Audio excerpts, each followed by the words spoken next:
Captain Justin Grieve knew something was wrong as soon as the Beta Spirit left the ground. Within seconds, water in the sensors caused the $1.2 billion bomber to spiral out of the control of Grieve, who was flying in the mission command seat, and pilot Maj Ryan Link. They were on their way back to the 509th Bomb Wing, home of the Beta bomber at Whiteman Air Force Base, Mo.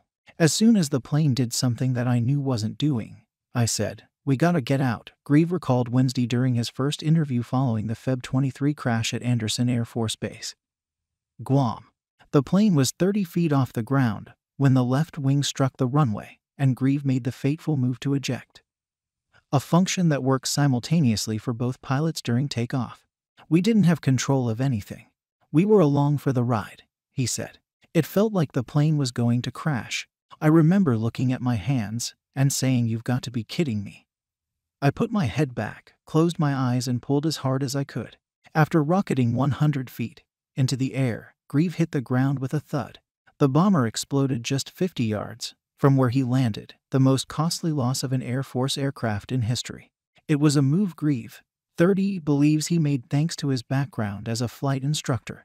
Because of the Beta Second's cutting-edge technology and flawless safety record before the incident, another set of pilots might have perished trying to regain control of the costly jet. But Grieve, of Bedford, Texas, followed the steps he had doled out on so many occasions to pilots in training. If the plane is going to crash, get out.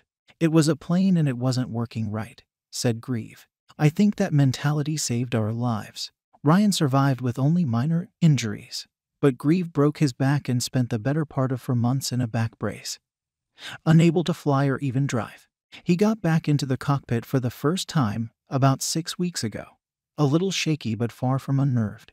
"When it crashed, the airplane was doing exactly what it was supposed to be doing," he said. "That's the crazy thing. It was just a matter of bad data in, bad data out. I have so much faith in the B-2 as a plane that it hasn't thrown me off my game."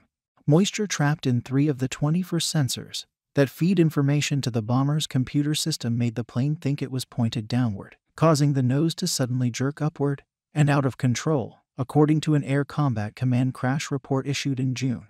The report cleared Grieve, Ryan, and the maintainers responsible for the bomber of any wrongdoing.